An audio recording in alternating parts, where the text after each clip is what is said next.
नमस्कार, स्वागत आप सभी का हमारी YouTube चैनल फटाफट करंट अफेयर्स जीके पे। दोस्तों इस वीडियो में हम डिस्कस करेंगे अक्टूबर फर्स्ट वीक के जितने भी इंपॉर्टेंट करंट अफेयर्स के क्वेश्चन हैं वो सारे इस वीडियो में मैंने कवर किए हैं, तो बने रहिए वीडियो के साथ अंत तक। और अगर आपने मेरे चैनल को अभी तक सब्सक्राइब नहीं किया तो प्लीज चैनल को फटाफट सब्सक्राइब कर लीजिए। तो आज का वीडियो हम स्टार्ट करते हैं। आज का हमारा पहला नंबर क्वेश्चन है, अक्टूबर 2025 में दिल्ली का नया मुख्य सचिव किसे नियुक्त किया गया है?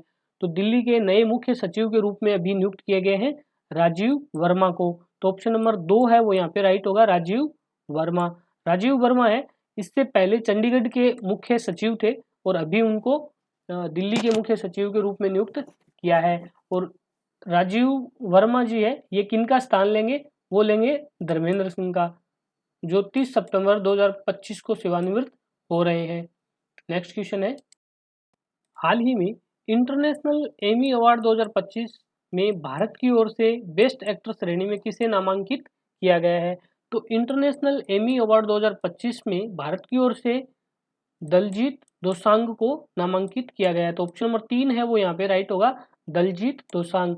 और अभिनेता और गायक दलजीत दोसांझ है, ये इम्तियाज अली की बायोपिक है अमर सिंह चमकीला, जिनके दमदार अभियान के तहत उनको 53वें इंटरनेशनल एमी अवार्ड 2025 के लिए नामांकित किया गया है फॉर बेस्ट एक्टर के लिए। और ये कहाँ पे आयोजित किया जाएगा? न्यूयॉर्क, 24 नवंबर 2025 को ये न्यूयॉर्क में आयोजित किया जाएगा।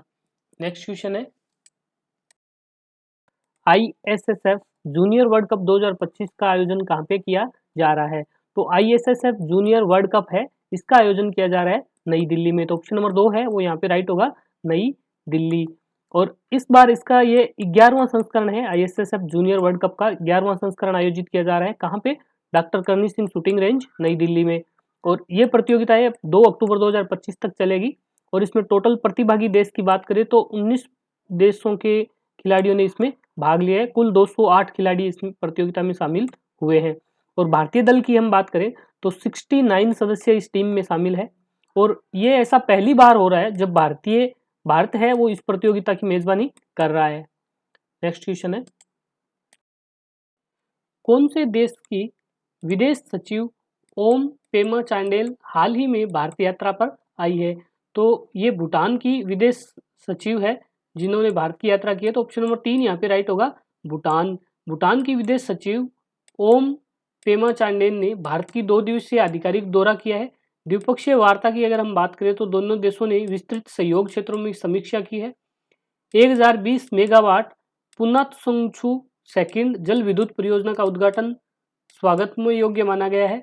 भारत ने भूटान को उनके 13वें पंचवर्षीय योजना में जो 2024 से 2029 तक रहेगी, उनके हेतु 10,000 करोड़ रुपए के विकास सहायता देने का वादा किया है, घोषणा की है। इनके अलावा भारत और भूटान के बीच में कुछ महत्वपूर्ण समझौते हुए जिनकी हम बात करेंगे, जिसमें महत्वपूर्ण है एक cross border rail link, Bharat Bhutan rail संपर्क जोड़ा गया है, जिसकी कुल लागत की अगर हम बात करें तो 4,033 करोड़ रुपए रहेगी। कुल लंबाई 89 किलोमीटर रहेगी। ये समझौता है, ये भारत की ओर से Satish Kumar ji chairman, railway board के चेयरमैन है, और भूटान के ओम पेमा चांडेल ने इस पे समझौते पे हस्ताक्षर किया है। और रेल मार्ग की अगर हम बात करें तो काकराझार असम में से लेके गोल्फू भूटान तक ये चलेगी, जिसकी लंबाई होगी 69 किलोमीटर। लागत की अगर हम बात करें तो 3456 करोड़ रुपए इसकी लागत आएगी और 4 वर्षों में ये कार्य पूर्ण हो जाएगा।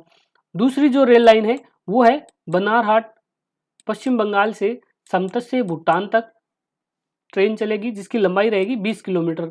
लागत की हम बात करें तो 577 करोड़ रुपए इसकी लागत आएगी और इनका टाइम है वो 3 साल में इसका निर्माण पूरा हो जाएगा। उसके अलावा नंबर 2 है खोलगच्छू जल विद्युत परियोजना।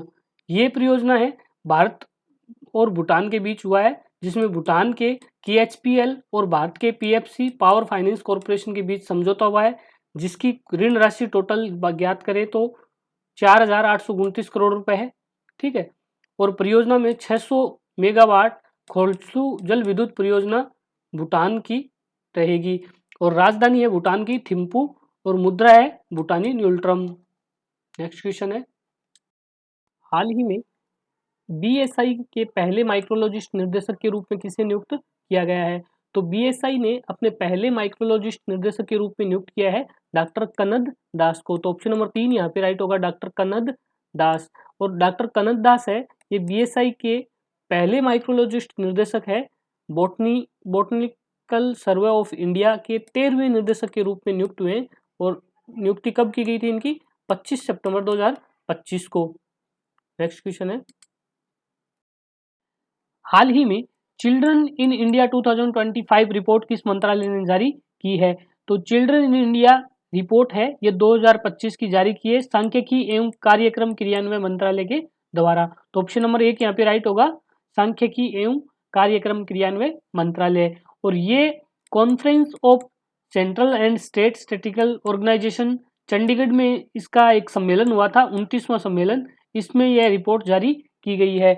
और इस बार चिल्ड्रन इन इंडिया 2025 रिपोर्ट का चौथा संस्करण जारी किया गया है। और ये रिपोर्ट है ये 2008 से आज तक 2008 से कंटिन्यू प्रकाशित की जा रही है। और इस रिपोर्ट में कुछ इंडिकेटर इस बार शामिल किए गए हैं जो cause of death, adoption static, overall performance, comparison, use of mobile and other devices, ये सभी इंडिकेटर है वो इस बार इस रिपोर्ट में शामिल किए गए हैं। नेक्स्ट क्वेश्चन है, एशियाई विकास बैंक एडीबी ने फाइनेंशियल ईयर 2026 के लिए भारत का वृद्धि दर का अनुमान कितना किया है? तो अभी वृद्धि दर का अनुमान घटा के उन्होंने 6.5 कर दिया है। तो ऑप्शन नंबर 2 यहाँ पे राइट होगा, 6.5%। एशियाई विकास बैंक है ये भारत की वृद्धि दर अनुमान सितंबर 2025 की रिपोर्ट के हिसाब से कम कर दिया है। कारण क्या है? संशोधन का कारण यह रहा है कि अमेरिका द्वारा लगाए गए ऊंचे टैरिफ भारत के लगभग 60% निर्यात को प्रभावित किया है, जिसके कारण फाइनेंशियल ईयर 2026 की दूसरी छमाही और आगे की वृद्धि गति धीमी हो गई है, जिसके कारण एडीबी ने फाइनेंशियल ईयर 2025-26 के लिए नया जो अनुमान रखा है वो 6.5 रखा है। इससे पहले जो अनुमान था वो 6.7 था। और वही एडीबी ने 2026-27 का जो अनुमान रखा है वो 6.5 कर दिया है। उससे पहले जो था वो था 6.8 का।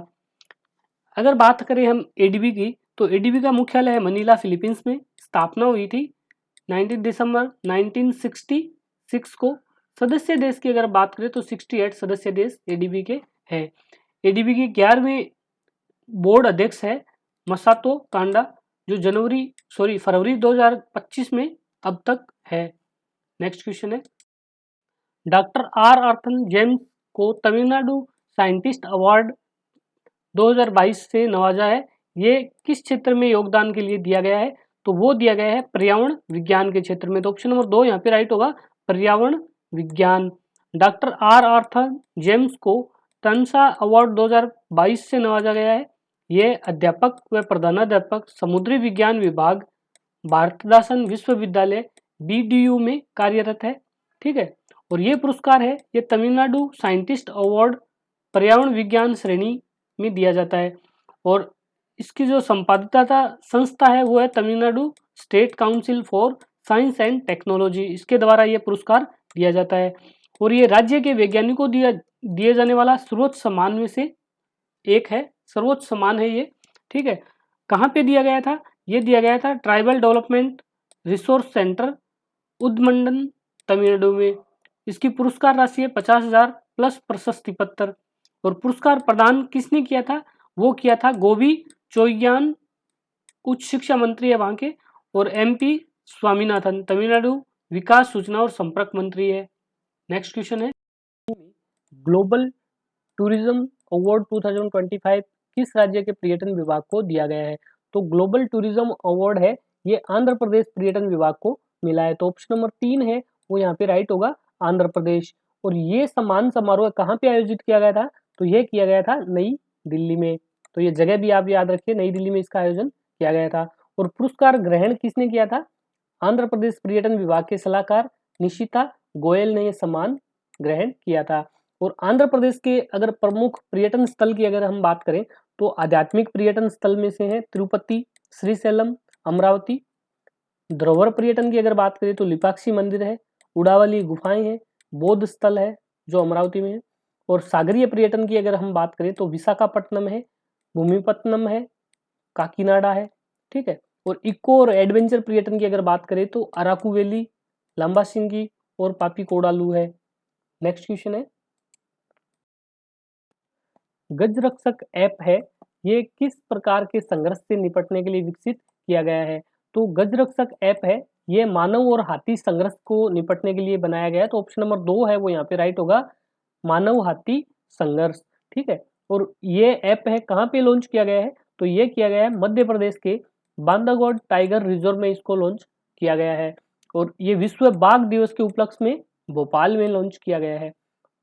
बांधवगढ़ टाइगर रिजर्व कहाँ है? मध्य प्रदेश में, तो ये आप याद रखिए। और विश्व बाघ दिवस के उपलक्ष्य में इसको भोपाल में लॉन्च किया गया है। और गजरक्षक ऐप किसने लॉन्च किया है? मुख्यमंत्री मोहन यादव के द्वारा इसको लॉन्च किया गया है। और बांधवगढ़ में अगर हम हाथियों की अनुमानित संख्या के बारे में बात करें तो लगभग 65 हाथी वहां पे है। और गजरक्षक ऐप है, ये कैसे काम करता है? ये रियल टाइम ट्रैकिंग करेगा, हाथियों की स्थिति, चाल और व्यवहार की जानकारी देगा। अलर्ट सिस्टम के माध्यम से SMS, push notification, voice call और जो भी मतलब चेतावनी है ये अलर्ट कर देगा पहले से ही। और ऑफलाइन मोड भी, दूर दराज क्षेत्र में अगर कनेक्टिविटी सुनिश्चित नहीं है तो वहाँ पे ऑफलाइन मोड भी इसका चालू रहेगा। और डेटा शेयरिंग 10 किमी दायरे में सभी उपयोगकर्ताओं को तुरंत सूचना डेटा शेयरिंग के माध्यम से दे दी जाएगी।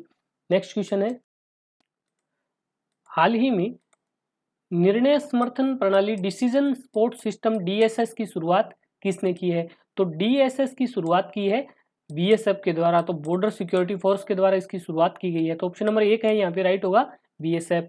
और बीएसएफ ने एआई और जीआईएस संचालित निर्णय समर्थन प्रणाली डीएसएस की शुरुआत की है।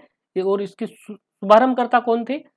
दलजीत सिंह चौधरी, जो कौन है? बीएसएफ के महानिर्देशक है दलजीत सिंह चौधरी, उन्होंने इसका शुभारंभ किया है। और ये भारत और पाकिस्तान और भारत बांग्लादेश की जो सीमा है उन पे ये लगाया जाएगा। और डीएसएस का मुख्य उद्देश्य है कमांडरों को रियल टाइम निगरानी, प्रोडिक्टिव एनालिटिक्स और रणनीतिक योजना उपकरण उपलब्ध कराना।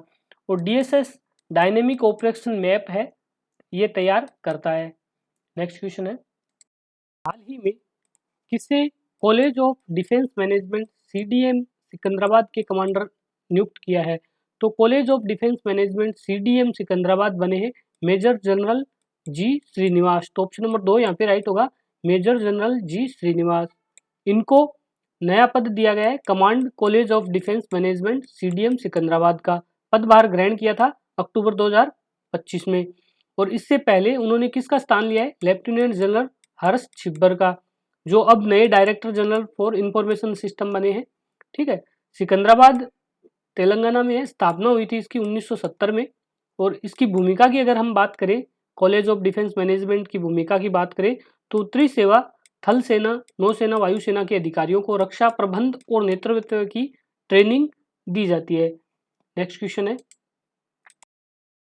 हाल ही में डीएआई योजना किस संस्था ने शुरू की है? तो डीएआई योजना है ये स्टार्ट की है सिडबी ने। तो ऑप्शन नंबर 2 यहाँ पे राइट होगा, सिडबी। सिडबी की नई योजना है DI development of industry association. ठीक है। योजना का नाम है development of industry association DI. किसने लॉन्च की है? ये की है सिडबी ने। कब की है? सितंबर 2025 में। किसने लॉन्च की है? तो वो की है एम नागराजू, सचिव है वित्त सेवा विभाग डीएफएस के, वित्त मंत्रालय के ये वित्त सचिव है। किसके द्वारा किया गया है? ये भारतीय लघु उद्योग विकास बैंक सिडबी के द्वारा। ठीक है। कहाँ पे इसका सम्मेलन कहाँ हुआ था? तो राष्ट्रीय सम्मेलन हुआ था नई दिल्ली में, तो वहाँ पे इसको लॉन्च किया गया है। और सिडबी की अगर हम बात करें तो SIDBI small industry development bank of India है, स्थापना हुई थी 1990 में। ठीक है। मुख्यालय है लखनऊ उत्तर प्रदेश में और अध्यक्ष है मनोज मित्तल। हाल ही में मुख्यमंत्री महिला रोजगार योजना की शुरुआत कहाँ पे की गई है? तो मुख्यमंत्री महिला रोजगार योजना की शुरुआत की गई है बिहार में। तो ऑप्शन नंबर 2 है वो यहाँ पे राइट होगा, बिहार। और ये योजना क्यों स्टार्ट की गई है? इसमें महिला सशक्तिकरण और आर्थिक आत्मनिर्भरता की दिशा को एक ऐतिहासिक पहल देने के लिए इस योजना की शुरुआत की गई है। और योजना किसने शुरू की है? प्रधानमंत्री नरेंद्र मोदी ने 26 सितंबर 2025 को बिहार में महिलाओं के लिए एक मुख्यमंत्री रोजगार योजना की शुरुआत की है। डेट याद रखो आप, 26 सितंबर 2025। और इसमें कुल 75 लाख महिलाओं को प्रत्येक को 10,000 रुपये की सहायता राशि 10,000 रुपये की सहायता राशि सीधे उनके बैंक खाते में डायरेक्ट बेनिफिट ट्रांसफर के माध्यम से की जाएगी। और उसमें कुल जो बजट पारित किया गया है वो है 7500 करोड़ रुपए, 7,500 करोड़ रुपए की इसमें राशि का विवरण किया जाएगा। नेक्स्ट क्वेश्चन है, होमले संहिता हरिणी कुमार एलुमनी कृषि मीडिया अवार्ड 2025 किसे प्रदान किया गया है? तो होमले संहिता हरिणी कुमार एलुमनी कृषि मीडिया अवार्ड 2025 से नवाजा गया है श्री अमसी प्रसन्न कुमार को। तो ऑप्शन नंबर 1 यहाँ पे राइट होगा, अमसी प्रसन्न कुमार। और अमसी प्रसन्न कुमार को कृषि मीडिया अवार्ड 2025 से नवाजा गया है। ये कहाँ से है? कर्नाटक, मैसूर से। और ये अवार्ड किसके लिए दिया जाता है? ये कृषि पत्रकारिता में उत्कृष्ट योगदान देने वाले पत्रकारों को सम्मानित करना और कृषि क्षेत्र में गुणवत्तापूर्वक मीडिया कवरेज को प्रोत्साहित करने के लिए दिया जाता है। और ये पुरस्कार एलुमनी एसोसिएशन कृषि विज्ञान विश्वविद्यालय बेंगलोर के द्वारा प्रदान किया जाता है। नेक्स्ट क्वेश्चन है, स्वच्छ शहर जोड़ी पहल कहाँ से लॉन्च की गई है? तो स्वच्छ शहर जोड़ी है ये सोनीपत हरियाणा से लॉन्च की गई है। तो ऑप्शन नंबर 4 यहाँ पे राइट होगा, सोनीपत। और स्वच्छ शहर जोड़ी है ये कब लॉन्च की गई है? ये की है सितंबर 2025 में इसको लॉन्च किया गया है। कहाँ से? सोनीपत हरियाणा से। किसने इसको शुरू किया है? तो वो किया है हमारे केंद्रीय मंत्री श्रीमान मनोहर लाल खट्टर ने इसको लॉन्च किया है। ये आवास और शहरी कार्य मंत्रालय के अधीन आता है। और इसको किस अवसर पे लॉन्च किया गया है? स्वच्छ भारत मिशन अर्बन के तहत इसको लॉन्च किया गया है। और इसको लॉन्च करने का, स्वच्छ शहर जोड़ी को लॉन्च करने का मुख्य उद्देश्य है शहरी कचरा प्रबंधन में मेंटोरशिप फ्रेमवर्क उपलब्ध करवाना। और इसमें टोटल 72 मेंटर शहर रहेंगे और 200 प्लस मेंटी शहर को शामिल किया गया है। शहरों का चयन वो किस प्रकार होगा? वो होगा स्वच्छ सर्वेक्षण रैंकिंग के आधार पर शहरों का चयन होगा, जिसमें टॉप शहर जो रहेंगे वो मेंटर के रूप में काउंट होंगे और जो लो परफॉर्मिंग शहर रहेंगे वो मेंटी में काउंट होंगे। और इनका शहर जोड़ी का एक उदाहरण यहाँ पे है। आंध्र प्रदेश को अगर हम देखें तो विजयवाड़ा है वो मेंटर में आएगा, चिटलापट्टी, अक्कीवुडी, नरसापुर ये सारे मेंटी में काउंट होंगे। वही गुजरात का हम देखें तो अहमदाबाद मेंटर में है, साणंद, वाकरनेर ये मेंटी में आएंगे। ओडिशा भुवनेश्वर का देखें तो ये मेंटर में है और केंद्रपाड़ा और देवगढ़ मेंटी में काउंट होंगे। तो इस तरह स्वच्छ शहर जोड़ी है ये वर्क करेगी। नेक्स्ट क्वेश्चन है, प्रोमिस टू चिल्ड्रन डिजिटल अभियान किस क्षेत्र से जुड़ा हुआ है? तो प्रोमिस टू चिल्ड्रन डिजिटल अभियान है ये जुड़ा हुआ है बच्चों के अधिकार और समान अवसर से। तो ऑप्शन नंबर 2 है वो यहाँ पे राइट होगा, बच्चों के अधिकार और समान अवसर से ये जुड़ा हुआ है। और प्रोमिस टू चिल्ड्रन है ये अभियान अंतर्राष्ट्रीय क्रिकेट परिषद आईसीसी और यूनिसेफ ने शुरू किया है। और ये अभियान है ये 2025 में आईसीसी महिला क्रिकेट वर्ल्ड कप के दौरान लॉन्च हुआ है। और प्रोमिस टू चिल्ड्रन अभियान है इससे बॉलीवुड के अभिनेता जो इसके ब्रांड एम्बेसडर रहे हैं आयुष्मान खुराना है और भारतीय महिला क्रिकेट टीम की उप कप्तान स्मृति मंधाना ने इस अभियान का समर्थन किया है। और वर्तमान में जो आईसीसी के अध्यक्ष है वो है जय शाह। नेक्स्ट क्वेश्चन है, 30 सितंबर 2025 को सेंट्रल बैंक ऑफ इंडिया के नए एमडी व सीईओ कौन बने हैं? तो नए एमडी व सीईओ बने हैं सीबीआई के कल्याण कुमार साहब। तो ऑप्शन नंबर 3 यहाँ पे राइट होगा, कल्याण कुमार। और central bank of India CBI के नए एमडी व सीईओ कल्याण कुमार बने और ये इन्होंने किसका स्थान लिया है? तो इनको एमवी राव के स्थान पर नियुक्त किया गया है। और श्रीमान कल्याण कुमार है इनकी नियुक्ति मंत्रिमंडल की नियुक्ति समिति एसीसी की समिति की मंजूरी से ही की गई है। और स्थापना कब हुई थी इसकी? सीबीआई की स्थापना हुई थी 1911 में। हेडक्वार्टर है मुंबई और इसकी टैगलाइन है central to you since 1911। Next question है, 15वीं विश्व पैरा आर्चरी चैंपियनशिप 2025 कहाँ पे आयोजित की गई है? तो 15वीं विश्व पैरा आर्चरी चैंपियनशिप है ये ग्वांगजू दक्षिणी कोरिया में आयोजित की गई है। तो ऑप्शन नंबर 2 है वो यहाँ पे राइट होगा, ग्वांगजू दक्षिणी कोरिया। और विश्व पैरा आर्चरी चैंपियनशिप है 2025 का, इस बार इनका 15वां संस्करण आयोजित किया गया है। स्थान रहा है ग्वांगजू दक्षिणी कोरिया। और तिथि की अगर हम बात करें तो ये 22 से 28 सितंबर 2025 को आयोजित किया गया था। आयोजक कौन है? वर्ल्ड आर्चरी के द्वारा इसको आयोजन किया गया है। प्रतिभागियों की अगर हम बात करें तो इसमें टोटल 47 देशों के 239 प्लेयर ने भाग लिया था।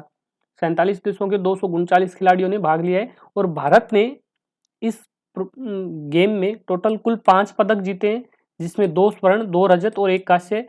दूसरे स्थान पर भारत रहा है। पहले स्थान पर है चीन, जिन्होंने टोटल 12 पदक जीते हैं, और मंगोलिया है वो दूसरे स्थान पर रहा है, जिसने 2 स्वर्ण के साथ तीसरे स्थान पर रहा है।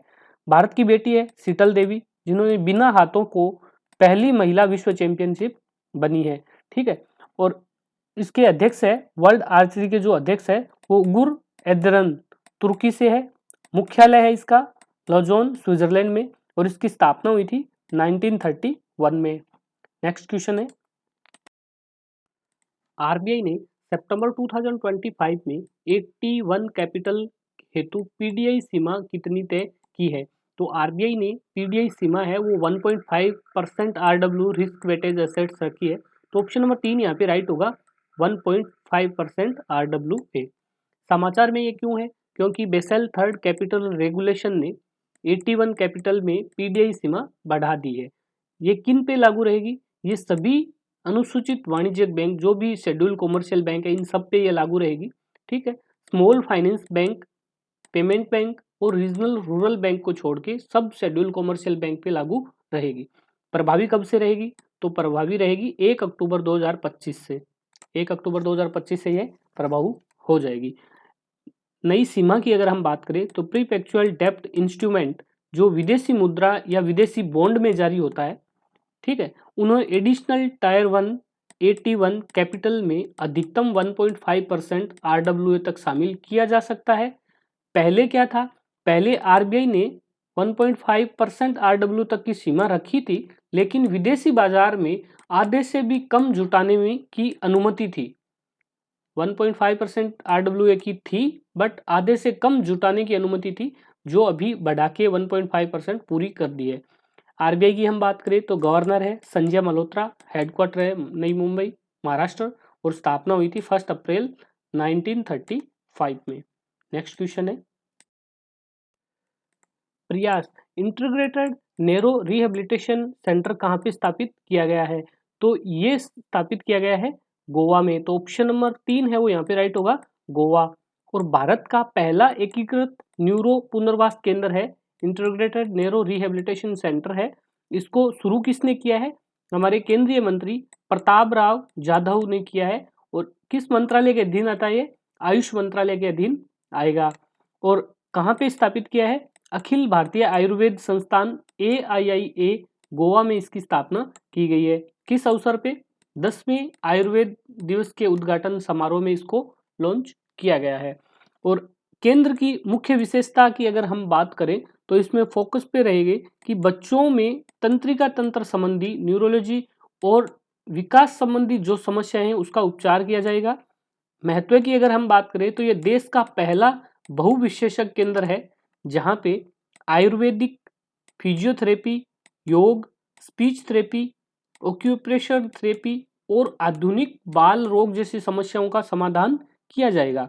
इसका उद्देश्य है बच्चों के समग्र उपचार के लिए पारंपरिक आयुर्वेदिक चिकित्सा और आधुनिक स्वास्थ्य सेवाओं का एकीकरण करना। नेक्स्ट क्वेश्चन है, कैडर कोर एनसीसी का नया महानिदेशक किसे नियुक्त किया गया है?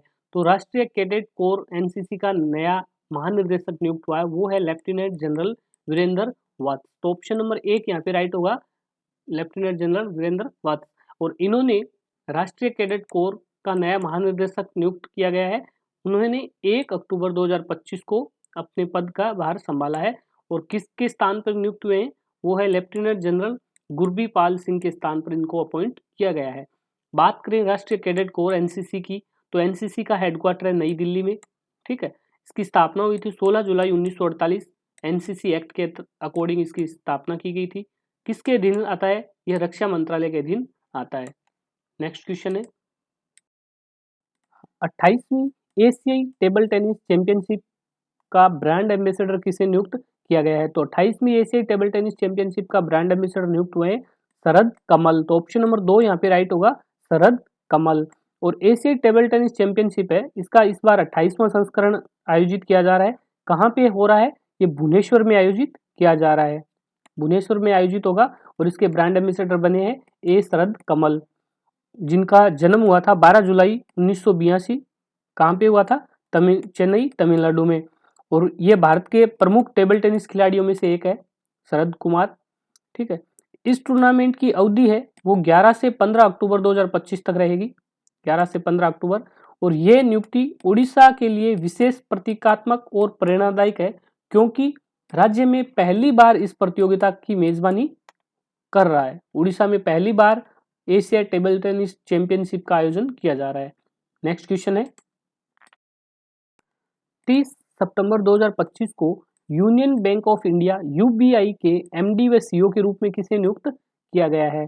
तो यूबीआई के नए एमडी व सीईओ के रूप में नियुक्त हुए आशीष पांडे। तो ऑप्शन नंबर 3 यहाँ पे राइट होगा, आशीष पांडे।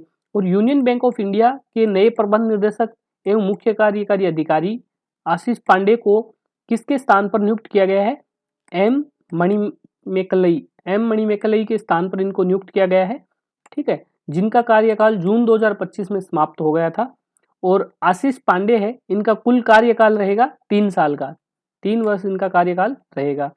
हम यूबीआई की बात करें तो यूबीआई की स्थापना हुई थी 11 नवंबर 1919 में, मुख्यालय है मुंबई में। नेक्स्ट क्वेश्चन है, हाल ही में टैप टू पे फीचर किसने लॉन्च किया है? तो टैप टू पे है, ये फीचर लॉन्च किया है फोन पे और मास्टर कार्ड ने मिलके tap to pay feature launch किया है। तो ऑप्शन नंबर 2 है वो हमारा राइट होगा, फोन पे और मास्टर कार्ड। और फोन पे और मास्टर कार्ड के इस टैप टू पे फीचर का उद्देश्य क्या है लॉन्च करने का? वो है फिजिकल रिटेल आउटलेट्स पर सुरक्षित व आसान कॉन्टैक्टलेस पेमेंट सुविधा को उपलब्ध करवाना, जो टोकनाइजेशन ई कॉमर्स लेन देन को सपोर्ट करना। ठीक है, फोन में एनएफसी होना जरूरी है, नियर फील्ड कम्युनिकेशन, ये सुविधा फोन में होनी चाहिए। और ये सिर्फ अभी एंड्रॉयड में अवेलेबल है। ठीक है, फोन पे ऐप में कार्ड को एक बार टोकनाइजेशन प्रोसेस से ऐड करना होगा, फिर सिर्फ पोज टर्मिनल है वहां पे फोन को टैप करके पेमेंट करना पड़ेगा। ठीक है, और ये फीचर भारत और विदेश दोनों जगह पर एनएफसी एनेबल्ड पोज जो मशीन रहेगी उन सब पे काम करेगा। नेक्स्ट क्वेश्चन है, 12th world para athletics championship 2025 कहाँ पे आयोजित की जा रही है? तो 12वीं वर्ल्ड पैरा एथलेटिक्स चैंपियनशिप है, ये आयोजित की जा रही है नई दिल्ली में। तो ऑप्शन नंबर 3 है वो यहाँ पे राइट होगा, नई दिल्ली। और ये नई दिल्ली में कहाँ पे आयोजित की जा रही है? तो ये किया जा रहा है जवाहरलाल नेहरू स्टेडियम में, इसका आयोजन किया जा रहा है। और डेट है 27 सितंबर 2025 से 5 अक्टूबर 2025 तक इसका आयोजन किया जा रहा है। और ये ऐसा पहली बार हो रहा है कि 2025 में कि भारत पहली बार इस चैंपियनशिप की मेजबानी कर रहा है। और ये चैंपियनशिप है, ये 2028 में लॉस एंजल्स में होने वाले पैरा ओलंपिक्स के लिए क्वालिफायर है। तो ये चीज आप याद रखिए, 2028 में पैरा ओलंपिक का आयोजन कहाँ पे होगा? लॉस एंजल्स में। और भारत की तरफ से जो झंडा वाहक है वो धर्मवीर नैन और प्रीति पाल रहे हैं। और वर्ल्ड पैरा एथलेटिक्स चैंपियनशिप है, ये पहली बार कब मनाई गई थी? ये पहली बार आयोजित की गई थी 1994 में। कहाँ हुई थी? बर्लिन, जर्मनी में। और पिछली हम 11वीं पैरा एथलेटिक्स की बात करें तो ये 11वीं पैरा एथलेटिक्स चैंपियनशिप है, ये आयोजित की गई थी पेरिस, फ्रांस में, जो 2023 में हुई थी। और इस बार इस प्रतियोगिता में टोटल 186 पदक है, जिसमें से 101 पुरुष, 84 महिला और एक मिश्रित इवेंट शामिल है। और भारत के Sumit Antil javelin throw para Olympic gold medallist, जो गोल्ड की हैट्रिक का लक्ष्य रखने वाले हैं। तो सुमित का नाम आप याद रखिए, सुमित अंतिल है, ये जेवलिन थ्रो प्लेयर है पैरा एथलेटिक्स में, जो गोल्ड मेडल की हैट्रिक का लक्ष्य इस बार रखेंगे। नेक्स्ट क्वेश्चन है, भारत का पहला आधिकारिक रूप से बाल विवाह मुक्त जिला कौन सा बना है? तो भारत का पहला आधिकारिक रूप से बाल विवाह मुक्त जिला बना है बालोद, छत्तीसगढ़ का। तो ऑप्शन नंबर 3 यहाँ पे राइट होगा, बालोद। बालोद है, ये छत्तीसगढ़ का एक जिला है जो भारत का पहला आधिकारिक बाल विवाह मुक्त जिला बन गया। ये अभियान किसका है? चिल्ड्रन मैरिज फ्री इंडिया, जो कब लॉन्च हुआ था? 27 अगस्त 2024 को लॉन्च हुआ था। किसने किया था? पीएम श्री नरेंद्र मोदी जी द्वारा इसको लॉन्च किया गया था। और वहाँ के जो सीएम है विष्णुदेव सहाय, उन्होंने इसे ऐतिहासिक सामाजिक सुधार बताया है। और उन्होंने जो लक्ष्य रखा है कि 28 से 29 तक पूरे छत्तीसगढ़ को बाल विवाह मुक्त हम कर देंगे। नेक्स्ट क्वेश्चन है, हाल ही में एक्सरसाइज ड्रोन कवच 2025 किन राज्य में आयोजित हुआ है? तो एक्सरसाइज ड्रोन कवच है, इसका आयोजन किया गया है अरुणाचल प्रदेश में। तो ऑप्शन नंबर 2 है वो यहाँ पे राइट होगा, अरुणाचल प्रदेश। और एक्सरसाइज ड्रोन कवच है, इसका मुख्य उद्देश्य क्या है? इसका मुख्य उद्देश्य है अगली पीढ़ी की ड्रोन तकनीकी को काउंटर ड्रोन उपायों का परीक्षण देना है। और ये कहाँ पे आयोजित किया गया है? तो ये आयोजित किया गया है पूर्वी अरुणाचल प्रदेश में, अग्रिम क्षेत्र में इसका आयोजन किया गया था। कब? 25 से 28 सितंबर 2025 को हुआ था। और इसका आयोजन किसके बीच में हुआ है? तो वो है भारतीय सेना की ईस्टर्न कमांड स्पीयर कोपर्स और आईटीबीपी के बीच से इसका आयोजन किया गया है। और 19 सितंबर 2025 को स्पीयर कोपर्स की सैनिकों ने अरुणाचल प्रदेश की सबसे ऊंची चढ़ने योग्य चोटी माउंट गोरीचेन, जिसकी ऊंचाई है 6488 मीटर, इस पर सफलतापूर्वक चढ़ाई करके अपने लक्ष्य को पूरा किया है। नेक्स्ट क्वेश्चन है, हाल ही में एशिया का सबसे बड़ा अपशिष्ट जल उपचार संयंत्र एसटीपी कहाँ पे खोला गया है? तो ये खोला गया है नई दिल्ली में। तो ऑप्शन नंबर 3 यहाँ पे राइट होगा, नई दिल्ली। एशिया का सबसे बड़ा अपशिष्ट जल उपचार संयंत्र है दिल्ली के ओखला में खुला है। जगह का नाम याद रखिए, ओखला। ओखला में ये संयंत्र ओपन हुआ है। और इसकी जो क्षमता है, एसटीपी की क्षमता है पर डे 124 एमजीडी पर डे की रहेगी। और ये किसकी सहायता से ओपन किया जा रहा है? तो ये किया जा रहा है जापान इंटरनेशनल कॉरपोरेशन एजेंसी की सहायता से इसको पूरा किया जाएगा। और ओखला एसटीपी है, इसका निर्माण दिल्ली जल board national mission for clean Ganga के तहत कर रहे हैं। और इस संयंत्र का लाभ जो मिलने वाला है, लगभग 40 लाख लोग हैं जिनको इनका लाभ मिलेगा। और ये संयंत्र है नमामि गंगा मिशन के तहत किया जाएगा। नेक्स्ट क्वेश्चन है, हाल ही में सोनी पिक्चर्स नेटवर्क्स इंडिया के एमडी व सीईओ कौन बने हैं जिनका कार्यकाल है अगस्त 2029 तक बढ़ा दिया गया है? तो वो बढ़ाया है गौरव बनर्जी का। तो ऑप्शन नंबर 2 यहाँ पे राइट होगा, गौरव बनर्जी, जिसको सोनी पिक्चर्स नेटवर्क्स इंडिया ने अपने एमडी व सीईओ के पद पर कार्यरत है और उनका कार्यकाल अभी 2029 तक बढ़ाया है। तो दोस्तों आज का वीडियो हमारा यहीं पे समाप्त होता है। आपको वीडियो कैसा लगा प्लीज़ कमेंट बॉक्स में ज़रूर बताएं। और अगर आपने मेरे चैनल को अभी तक सब्सक्राइब नहीं किया है तो प्लीज़ चैनल को फटाफट सब्सक्राइब कर लीजिए। धन्यवाद।